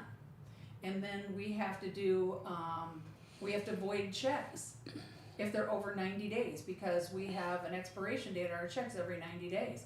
And that's where that 216 comes from too. So, and I even think family members who are caring for folks will have it a little easier with the cards as well. And I've got folks who can't go to the store still because of COVID, and they're trying to buy groceries online, and they have no ability to do that. Yeah. And this allows them to be able to do that, to buy online, and actually the provider to go pick up the groceries like they do now and bring them back. Well, you're gonna have some client resistance on this to a degree, and everybody's gonna be a little bit different. The beautiful thing in your operation is you are able to take and work with each individual, and even with that, as the learning process goes full circle, it's not gonna cost your department and your staff over and above because of the savings coming forward with doing away with the postage and the checks and so on and so forth. You're able to take and you can afford to help each one and set them up as an individual per se on what their needs are. Yes. And in time, in a short time for most, I would think, they would warm up to this very quickly, is what I see here. I think it's an excellent idea. Thank you. The other thing that I'm working on, just to let you know, is I'm working on the guardianship and conservatorship fees and trying to figure out, I was told about a formula that got used, and I said, where did the formula come from? And Teresa Anderson, God love her, tried to explain it to me, but it ran in the same vein with clearinghouse accounts for me. I could not make any sense of any of that. And so we are starting over, and we're gonna take a look at what our actual cost is and some of that kind of thing. Now, can most of our guardianship and conservatorship clients pay a large fee? They can't. A vast majority are in nursing homes. But we've got folks that do have money and can afford to pay. So it's just a matter of recouping some of those dollars for those folks that have the resources and not burdening those folks that do not have the resources. So that's what I'm working on now. Good. I did have one last question. You had mentioned the amount of checks that you made under this current program, something like 26,000 there, Yes. right? When you talked about, for example, let's say you have someone that is renting a home or a house or apartment or whatever it may be, and you're paying their utilities, their electrical, their water and all that, are those paid through, would they be paid through the same TrueLink, or is that a service that you're also mailing out checks for as well too? Well, we're mailing out checks for all of that as well. And that's not gonna change for the moment. what Why I'm couldn't- Why interested, couldn't it be electronic and you pay those as well too to avoid those costs? and that's one of the things, that's our next phase of going into that, to find out where we stand with that. Okay. We've got folks that have homes, so they share, utilities.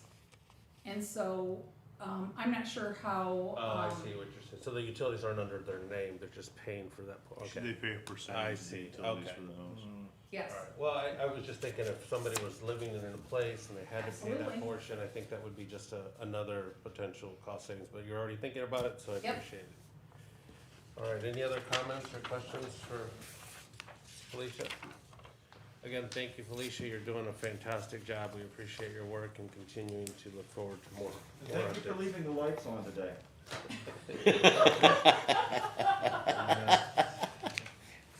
Yeah. then you'll have to put that in context, I'm afraid. Okay. Oh, that's Moving terrible. forward on to the next item is discussion and action to designate the number of members that serve on the temporary redistricting, wow, that was a funny, commission for the county auditor, Tybee, Vander, and. Hey, morning. Morning. With the 2010 census that has occurred, and we will not have that block of data until August, but because of the year we're in, it's presenting that we have a deadline of May 15th for the board to appoint and establish a temporary county redistricting commission. The commission can consist of 3, 5, or 7 members. The commission members must be eligible to vote in Muscatine County. And this commission will need to be approved by resolution at the May 10th board meeting. In 2011, Muscatine County had a 5-member commission. With that commission, the county auditor and the GIS coordinator at that time worked closely, and that would be the intent for this year too. I have checked with our GIS coordinator, Mark Yarrington, and he will work with the board as well as myself and my staff, the auditor's staff. In the training, there will be a training and a guide provided. 10 years ago, it was offered in June, and the Secretary of State has said the same. They plan to have this up and going so it can be provided in June of this year. And as I mentioned, the first block of data will not come until August, with the final block in September. But our need right now is going to be to establish this commission. So we won't have the actual information until August, but we're basically starting the commission now, okay. And unfortunately, we're under this week so that it can be put by resolution and be approved next meeting. Tybee, in the auditor and GIS, staff are not considered part of the commission, not part of the 5, is No, that correct? Right, correct. You're basically, if I recall, Leslie was just basically giving guidance and making sure they understood the rules. Right. Okay, and, yeah, so I think that's great. I would make a motion that we,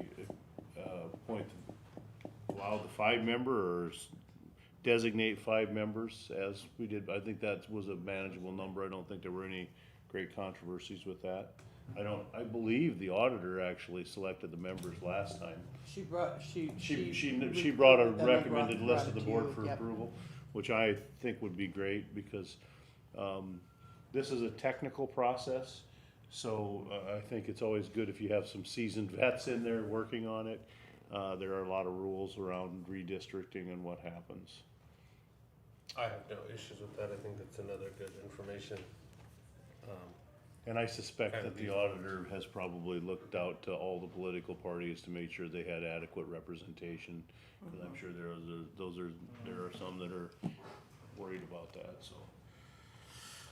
Any comments, Scott or Doug? So I would make a motion that we, designate 5, that makes sense, Ty, is that good? 5, to serve on the temporary redistricting commission. Second. Okay, we have a motion to designate 5 members for the temporary redistricting. A second by Nathan. All those in favor of the 5 signify by saying aye. Aye. Opposed? Okay, Now, thank you, in the Toby. resolution, will the resolution, we'll have to name their members, Nancy, that's? I believe so. And so then, Tybee, you'll recruit the said members or at least get, okay, great. Cool. Yeah. I got some commission members we need, wanna go out and get them for us too. Or other boards and So commissions. can we just, if whoever she finds, can we just put them on the other commission? Yeah, it'd be a joint appointment. Yeah, they can multitask. Okay, Thank very you. good. Thank you, Toby. All right, moving on to the next item is discussion and possible action to approve the minutes of April 26, 2021's regular meeting. So move. Second. Motion by Jeff, seconded by Scott. Any discussion? Hearing none, all those in favor signify by aye. Aye. Opposed? Okay, minutes approved. The next item is correspondence. Jeff? On the 28th, I had a meeting with the group concerning housing, and I believe the chair is traveling to Des Moines this week to talk to the state, so he'll talk about that. Other than that, I traveled to the Quad Cities with Felicia one day to have a meeting with a service provider in the mental health region, so just to have a conversation about things, and that's about it. Number of conversations around the children's health coordinator position in the mental health region, so we're a little bit of a challenge there. We put out an RFP, I got one respondent, it was a number that just won't work for the region. It was a West Coast entity, and so that we're gonna discuss what direction we're going now. I think that's on today's agenda. That's it. Good, good. Nathan? Let's see, I know we all got correspondence from the sheriff, talking about, updated plans at the jail, regarding, developments in COVID. That's about all I had, I believe. Okay, I had same ones on that. I ended up getting a few more in regards to correspondence. I had the email from the Iowa Rural Heritage Revitalization application that we had Kristen, Lisa Wurzberger apply for, and we were turned down for that. So that was disappointing in that. Got another email from the Strategic Sourcing and State.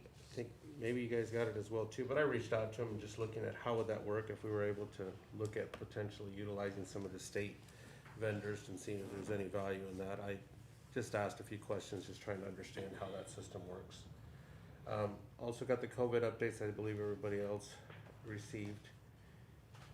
Had the housing meeting that we had on the 28th, and I will be traveling this week up to Des Moines and trying to have a discussion with Debbie Durham and Mike Gould in regards to looking at potential housing revitalization currently that we have here in Muscatine.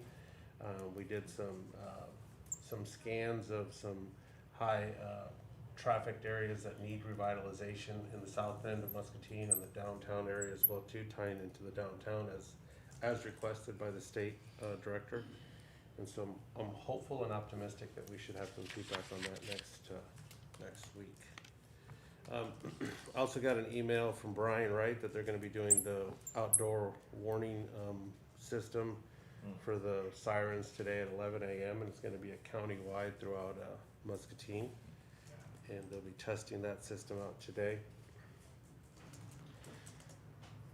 I think that's, and then, yeah, that's all I have. Okay. All I had was just the emails that the rest of the group have had. I didn't have anything different from them.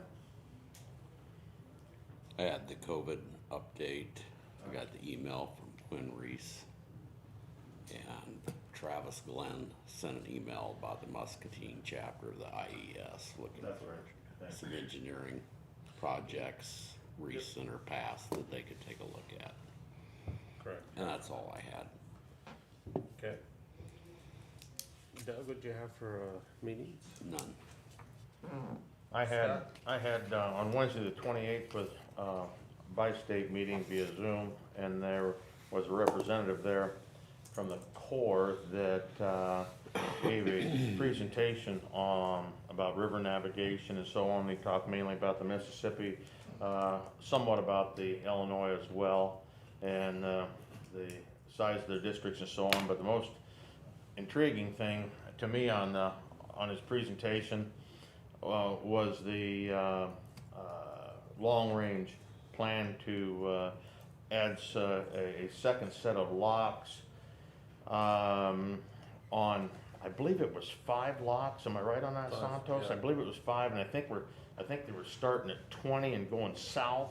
Don't quote me on that, but what struck me about it is they're going to build, these locks are 600 feet now, and they're going to put in 1,200 foot long locks, and they're going to put them right next to the 600 footers. Existing. Now, I didn't see anything on paper or any mock-up on how that was going to be, but that's incredibly interesting to me on how that's going to be accomplished. But obviously they're working and have been working for many years, I know, to help increase the volume of tonnage in a 24-hour period, moving up and down the corridor, obviously. But anyway, it was just absolutely fascinating to listen to. Have they updated, or did they give any update on that? I think they called it the Pee Wee Ports of Iowa and Eastern Illinois or Western Illinois. Have we heard any update on the status? I've not heard anything on that I'm They didn't- aware of. They didn't talk about that. They Okay. said they were gonna be moving over into Ohio to get some stuff that was needed over there. Yeah. And they talked about a new crane that they were, Yeah. just got a huge This- million-ton crane. They can lift 1 million pounds. Yeah. something It's a big ridiculous. portable. Yeah. It Sorry, just- 1 million tons. That's just mind-blowing to me. But that was that with Bi-State. Also on Friday the 30th, we had a courthouse security meeting, and it was just a very short meeting just to see Judge Rydell ran the meeting, and he just wanted to see if anybody had any input or any thoughts or any concerns in that regard. And everybody, staff, judges, security personnel, were quite pleased with how that whole situation is working there.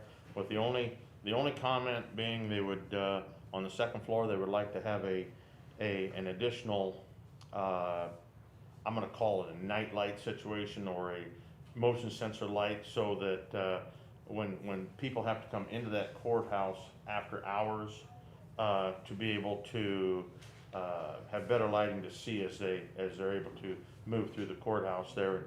And Judge Rydell said he was going to talk to Sherry on that and move in the right direction there. But I said I would think that the board wouldn't have any issue in that regard. So, It seems pretty straightforward. yeah, pretty straightforward. Probably That's all. maintenance staff probably could handle that. They just need a little better lighting on second floor for just walking light and better lighting for security per se. That's all I had. I also had the Bi-State on the 28th, and Scott did a real good explanation of what they're doing. Had a We Lead on the 29th. That's all I had. Nathan? See, I had, both on the 28th, the Mississippi Valley Workforce Area Board, Finance Committee meeting and, the, CEO meeting. And one of them, issues of discussion, it's also on for possible action farther down, is talking about hiring another individual, to, help out with Miranda there. She's, does a great job, but she's got her hands very, very full, so, I think that's something that could be very, big positive there. I had nothing. Okay. All right, moving on to the next item is items with administration and action to set a public hearing for Monday, June 7th, 2021, 9 a.m. for the proposed amendments in the FY 2021 budget. Move to approve? Second. Motion by Jeff, seconded by Scott. Any questions or discussion? Hearing none, all those in favor signify by aye. Aye. Opposed? Okay. Hearing set. Okay, the next item is discussion and possible action to approve the request of the hire of an engineering technician in the county engineer's office. You wanna talk about this at all? We will have our county engineer, Keith White. Yeah, after a couple years of effort, we finally were able to get a graduate technician offered out of DMAC. It's a civil engineering technology programming. Boom. He will be here in a week, assuming he's approved. And this is in front of you guys because the request is to hire him at step one. Yep. Instead. Well, you answered my questions as to like what was the credential, what were we looking for? So this is out of the DMAC program, and good. And this is the first kind of that graduate type person we've had, Yeah. Keith? Yes. Very good. Yes. Very good. Good. Outstanding. All right, any other questions or comments? No, I'll move to approve. Okay, a motion by I'll Jeff second. to hire the new engineer. And I appreciate you looking for alternative ways to find, attract talent to the Muscatine County. Keith, thank you.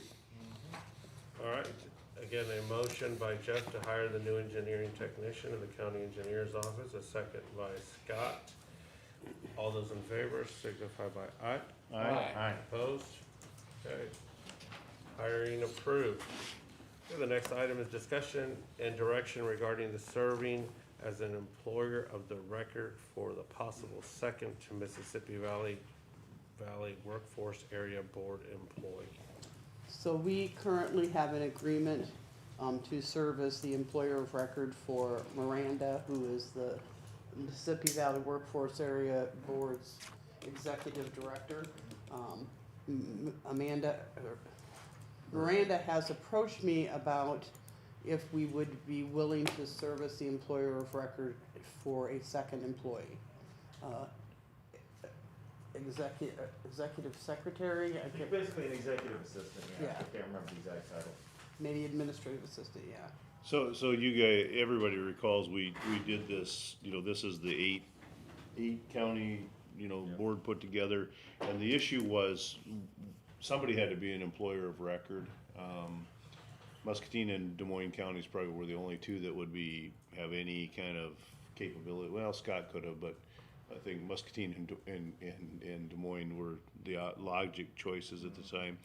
We did that. I think we get a basically full benefits. They're basically Muscatine County employees carry our benefits all, because I think that was one thing we'd said when we did that. We agreed to that. We're not gonna have a special program for this person. And they agreed to that, and they provide those benefits, and then We get a 3% administrative we fee. get a 3% administrative fee, and has that worked adequately? That has worked great. After the last payroll of each month, I put together a simple invoice that I submit to them, and then I usually have payment within 30 days. So the money that, we have a separate fund, that the money that we've spent and we get reimbursed goes back into that, and then the admin fee that we're getting, that goes into the general fund. So And if it's we're worked hiring, very well. if we're hiring this second individual, where do those funds come from for that? The Is that from- workforce is that from board. the Workforce board then? would, Okay, it would so work the same way. I would invoice, we would pay their payroll and benefits for a month, and then at the end of the month, we invoice, their financial, entity, and then we get reimbursement for that. It just has to be run through our county.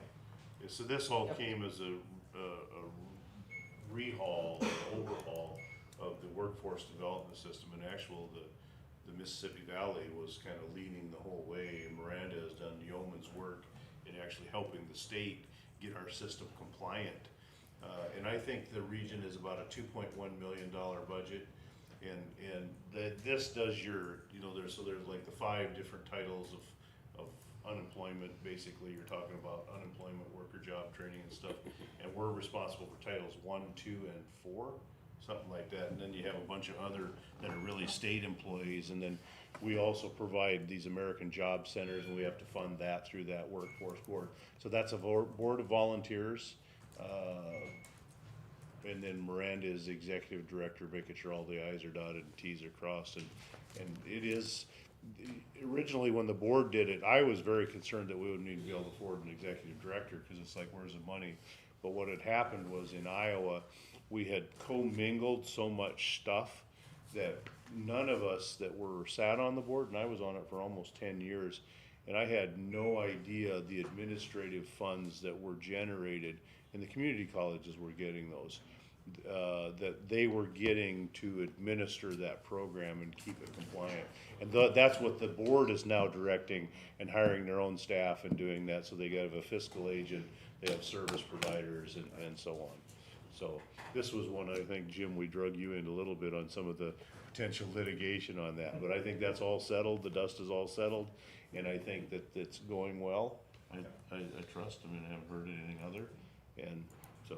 And our arrangement as employer of record certainly has gone well. There's been absolutely no issues. Miranda sends me a timesheet at the end of every week, and so I have the information I need in plenty of time to generate payroll. We track their accruals just like everything else is just like our own employees. Yeah, She's quite good. and yeah, Miranda is a consummate professional, and for watching the ship, I have absolutely zero concern that it would become a burden on us. Okay. So are they asking, or are they just looking for direction? What I got at this point was Miranda asked me if we would be interested in doing it. They have it, if they wanna move forward, then we'll probably either need to amend the agreement that we have in place or create a second agreement like the first one, for you to take formal action on at some point. Yeah, So what I'm hearing back is you guys have no issue if they want to move forward with this. Yeah, I mean, if you guys are satisfied, I was just questioning where the funds were and making sure I didn't understand that, but you cleared that up, that it's. so this is their all dollars. federal funds, Yeah. managed through the state, it gets It run gets, down to it the gets workforce reimbursed, it board. just wasn't something that I ever saw budgeted, that's all I was asking. No, so. it's all federal dollars that they're dealing with, and they fund them, it's just pass-through dollars for us, right? Nancy? Yep. Yep. I have no issue with that, how are you guys? I got no issue with it. Okay, all right, so you have a consensus there. All right, any other items? Under other, I just have had, IT has raised the question with me about how long the board wants to continue, the go-to meetings.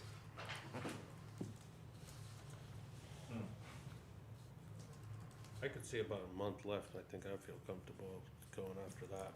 Yeah. To the board, I mean, it's, when we see the numbers continuing to progress, I think people are able to come in if needed. I also see there's value in people that are online, I don't know, I mean, there's a combination of it, I don't know, maybe we could, I don't know how the board feels on that.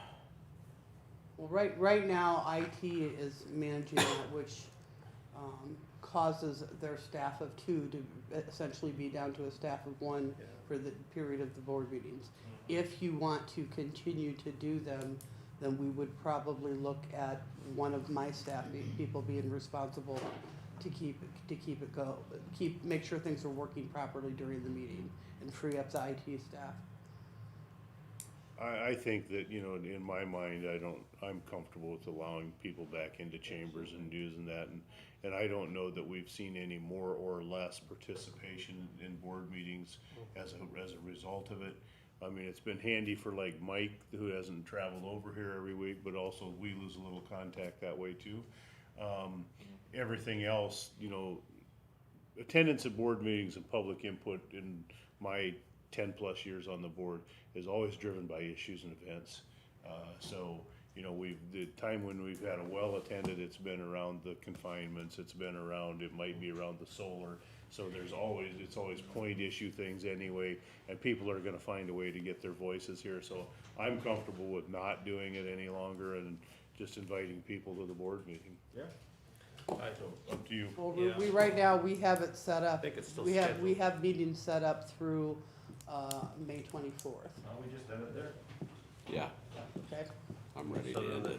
the June, whatever it was after. So beginning June Beginning of 3rd. June, May Well, first, that's June Memorial Day, first. so we probably wouldn't meet that day, so it'd be June Yeah, so 7th. beginning our first meeting in June, then we would go to in-person meeting. A month complete. from now. Yeah.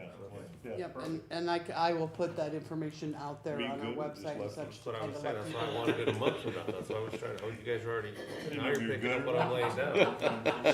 See, so I made the motion, you're already seconding it. Oh, You're so- picking up what I'm laying down then. Alright, sorry about that, sorry about that. Alright, so we have that, moved till 1st of June week. Alright, so moving on to the next item is item receive information from county employees, if there's any county employees in chambers that would like to speak. Good morning. Morning, Amy. Thank you. I just wanted to let you know, we did send out the notice of tax sale, so the delinquent notice for May, went out. People are receiving them today, so if you hear some extra grumbles, that's what that's all about in our office. Tax sale looks like it's gonna be about normal. We had just over 1,600 parcels that were delinquent from, the March installment or September, whatever it may be. And last year at this time, we sent out almost 3,500 notices, but we didn't have the tax sale, we just sent the notices out. So this is about a normal year. So usually we get it down to less than 500 parcels that will be advertised. for And sale. your plan is to move forward with kind of normal year tax sale Yep. process? Normal year. And we do a bidding process for the delinquent notices that's published in the paper, and this year it was the Wilton West Liberty publication, and they're gonna put it in both Wilton and West Liberty.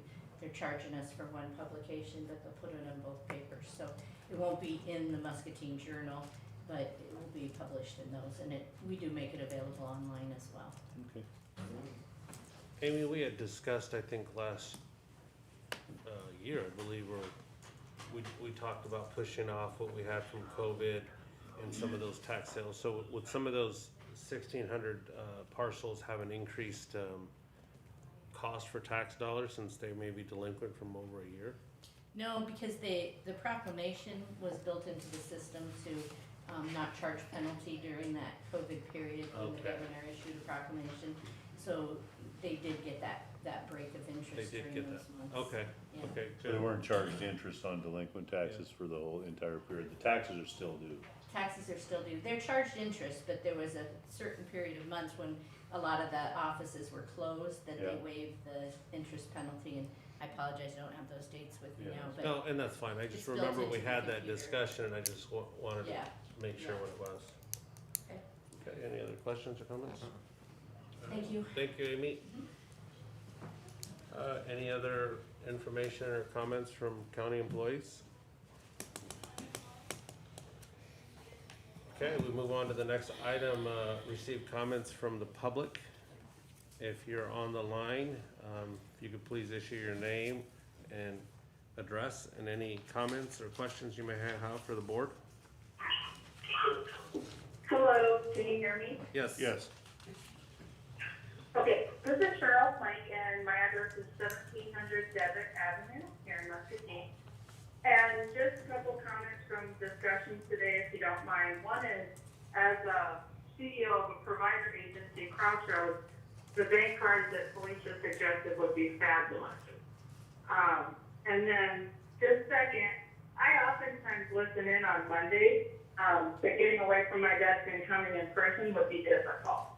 So I would encourage still having that opportunity, something to consider. Thank you. Okay. All right, any other comments of anyone on the public that would like to issue for the board? You could please issue your name and address. There's nobody else on. Okay. Okay. I do have a question, and maybe you guys can help us out. We still broadcast on YouTube, correct? Correct. We do this, YouTube or MPW? Both. Okay. but it would just be. I'm not sure we're on MPW right now. I know we're on YouTube. Yeah. No, I'm not sure if we're on County MPW residents or can not get, right yeah, now. can watch the meeting. And it's live, right? Yes. Okay. You can live stream They Okay, just, Live and recorded, you can Yeah. watch it afterwards. Yep. okay. it was just something that I'm asking. Here I watched the board meeting. Well, you need to get a life.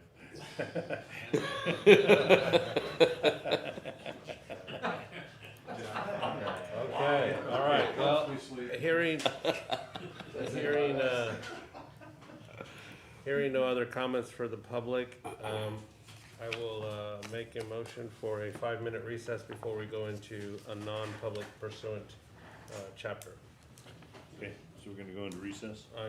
Second? Well, yeah, you don't need, you don't You need. don't Okay, need all right, motion. no You just motion, put all us in right, recess. so we'll have a 5-minute recess into going into non-public. We